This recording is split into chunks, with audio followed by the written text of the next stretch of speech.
Con el nombre de Dios, el poder matricial absoluto compasivo. Estimados hermanos y hermanas, bienvenidos de nuevo a este capítulo. Continuamos con la cuestión del decreto divino personificado o personalizado. Continuamos en esta secuencia del eje de las historias coránicas. En el capítulo anterior hablamos sobre el encuentro del siervo justo con Moisés, la paz con él, para enseñarle lo que Dios le había enseñado. Dijimos que era el destino personificado, es decir, hablante, en el cual interactúa con Moisés en esta metáfora de la historia, que vino a enseñarle a Moisés a través y a través de Moisés enseñarnos a nosotros cómo se manifiestan los decretos y el destino de Dios en la vida. ¿Son los decretos de Dios aleatorios, están organizados o se basan en el conocimiento? Como mencioné, el título del decreto hablado o personalizado o personificado es misericordioso y sabio. Fueron y hallaron a uno de nuestros siervos a quienes habíamos concedido misericordia de nuestra parte y le habíamos enseñado una ciencia venida de nosotros. Esto está en la Surah Al-Kahf, Alaya 65. Así que los decretos divinos se construyen sobre la base del conocimiento, el conocimiento del asunto, del imperativo, y sin embargo en ellos prevalece la misericordia y no hay maldad. Moisés le dijo, ¿puedo seguirte para que me enseñes de lo que te ha enseñado o de lo que te ha sido enseñado sobre la guía? ¿Qué dijo el decreto hablado? No le dio oportunidad, ni fue cortés ni amable. Dijo, ciertamente no podrás tener paciencia conmigo. Esta es una observación importante, no fue cortés ni amable. Por ejemplo, se esperaba que le dijera, quizás no puedas tener paciencia conmigo. No, el asunto fue severo y muy directo. No podrás tener paciencia conmigo. Es decir, estaba completamente seguro de que Moisés no podría ser paciente y por lo tanto le puso una condición. Si quieres comprender las causas o la sabiduría de los decretos de Dios que ocurren en la vida, debes llenarte de paciencia. Comprender el destino requiere una paciencia inmensa. Incluso Moisés, después de la tercera prueba, falló. ¿Qué te hace pensar que tú y yo no fallaríamos? Es decir, tu fracaso en la paciencia es inevitable, pero en la medida de que te intereses o intentes ser paciente, será tu grado y tu resultado de la comprensión de los decretos de Dios. Este es el objetivo. Buscamos la rectitud a partir de esta historia. Cuanto mayor sea tu paciencia ante los decretos de Dios que ocurre en la vida, mayor será tu capacidad para adquirir sabiduría. Moisés intentó ser paciente en solo 3 etapas, lo que significa que tú y yo debemos armarnos de paciencia desde el principio, de muchísima paciencia. Vemos que cuando el decreto hablado o personificado le dijo a Moisés, no podrás tener paciencia conmigo, entonces, ¿qué es la paciencia? ¿Cómo puedes ser paciente con lo que no puedes comprender? La naturaleza humana necesita educación. Por ejemplo, en Londres dicen, la educación lleva al hombre al paraíso de las justificaciones. ¿Qué significa esto? Las justificaciones son las explicaciones, las causas, las razones detrás de algo. La naturaleza humana, por defecto, ama las causas que se esconden detrás de las cosas. Si alguien hace algo que no te gusta, le preguntas, ¿por qué hiciste esto? Es decir, ¿cuál es la razón? ¿Por qué lo has hecho? Siempre buscas una causa, razón o justificación. Quieres que te lo expliquen. Por eso le dijo, ¿y cómo puedes tener paciencia con lo que no abarcas en conocimiento? Las cosas de las que no tienes conocimiento y no comprendes, las razones que hay detrás, es difícil tener paciencia con ellas y esta es la naturaleza del ser humano.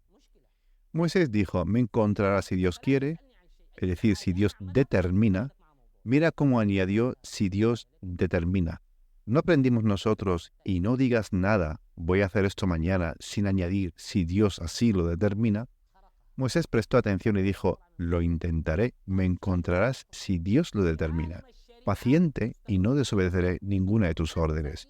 Le dijo, si me sigues, y esta es la segunda condición, no me preguntes nada hasta que yo mismo te lo mencione. Es decir, no cuestiones ni supongas. En otras palabras, di, de acuerdo o sí, pero esto es difícil para cualquier persona. Imagina que alguien te dice, me acompañarás en un viaje y te dice, no me preguntes nada más. Naturalmente preguntarías, ¿por qué? ¿A dónde vamos? ¿Qué está pasando? Este es nuestro desafío como seres humanos. Así que, si me sigues, no me preguntes nada. Significa que cualquier cosa que haga, no tienes derecho a intervenir hasta que te explique la razón o la causa que hay detrás. La primera etapa, cuando subieron a la embarcación, él la agujereó. Este es un comportamiento extraño. Agujerar el barco. Moisés de inmediato salió de sus casillas porque vio esta acción en el ámbito de la ley como algo inadmisible. No es permisible y afecta a personas necesitadas. Imagina la situación. No solo es agujerear el barco. Imagina que estás con aquellos que cruzan en este barco. Un hombre desconocido, a quien nadie conoce, dos personas suben a su barco eh, con un grupo de gente, o por ejemplo, en el metro, dos personas suben al metro y una de ellas empieza a romper los vidrios. ¿Es posible que la gente se quede callada? Por eso Moisés le dijo, ¿la has agujereado para ahogar a sus pasajeros? Y las personas en medio del agua, en medio de las olas, has cometido un acto terrible, así como lo dijo, algo que las personas no pueden aceptar, es decir, esta acción es inaceptable. ¿Qué le dijo el decreto personalizado? Sin ninguna cortesía le respondió, ¿no te dije que no podías tener paciencia conmigo? Así, de forma muy rotunda, es decir, recuerda las primeras condiciones.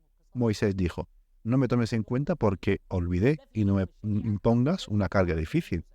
En otras palabras, por favor, perdóname, lo siento, no hablaré más.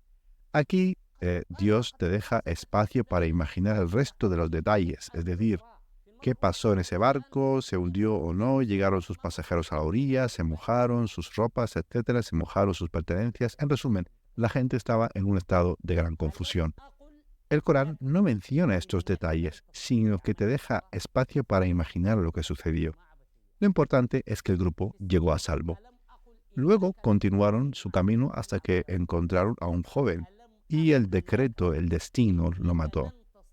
Fíjense, el destino lo mató. Es decir, un muchacho joven sin culpa alguna, supuestamente, que no les había hecho nada, el destino lo mató inmediatamente en la calle.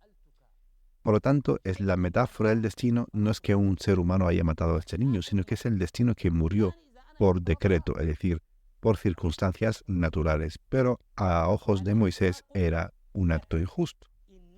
Así que Moisés no pudo quedarse callado porque este acto, según la ley divina, requiere retribución, requiere una consecuencia, es decir, se suponía que debía ser ese destino personalizado, debe ser castigado en su lugar.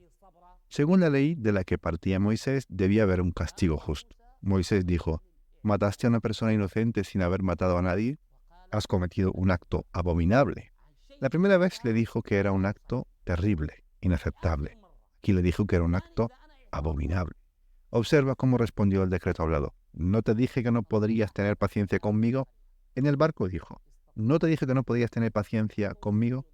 Aquí añadió a ti, no te dije a ti que no podías tener paciencia conmigo, para enfatizar aún más la advertencia. Una vez más, Moisés se disculpó y dijo, si te pregunto algo después de esto, no me acompañes. Es decir, hermano, esta es la última vez. Si vuelvo a objetar, no me acompañes más. Continuaron hasta que llegaron a un pueblo, pidieron comida a sus habitantes, pero ellos se negaron a darles hospitalidad. No pidieron más que comida a los habitantes del pueblo, pero no solo se negaron a darles comida, sino que rechazaron completamente la hospitalidad. Nadie les dijo, bienvenidos adelante. Este era un pueblo de los tacaños, una avaricia terrible. No fue solo la negativa a darles comida el problema principal, sino el rechazo total a la hospitalidad. No hubo ninguna bienvenida. Imagina el estado de cansancio, esfuerzo y hambre que alcanzó a Moisés. Dejaron el barco, mataron a un joven, entraron al pueblo hambrientos sin desayuno ni almuerzo, y luego llegaron a este pueblo de tacaños. Nadie les dijo, adelante, les daremos algo de comer. Aquí el siervo justo le dijo a Moisés, ven, arreglaremos este muro. Encontraron en el pueblo un muro que estaba a punto de caerse, así que lo reparó. Moisés, por supuesto, tenía que seguir las instrucciones, así que dijo, hermano, si hubieras querido, podrías haber cobrado por ello. Al menos, si no nos dieron comida, podríamos haber tomado el pago y haber ido a comer. Él le respondió, este es el momento de separarnos tú y yo. Esta historia tiene detalles muy sorprendentes. No fue cortés, no dijo, por ejemplo, hermano, a partir de ahora no nos veremos más. En cambio dijo, este es el momento de nuestra separación. Te contaré la interpretación de lo que no pudiste soportar con paciencia. Continuaremos con esta historia en el próximo capítulo, y eso espero para entonces, bajo la protección de Dios, y os deseo la paz de Dios sobre todos ustedes.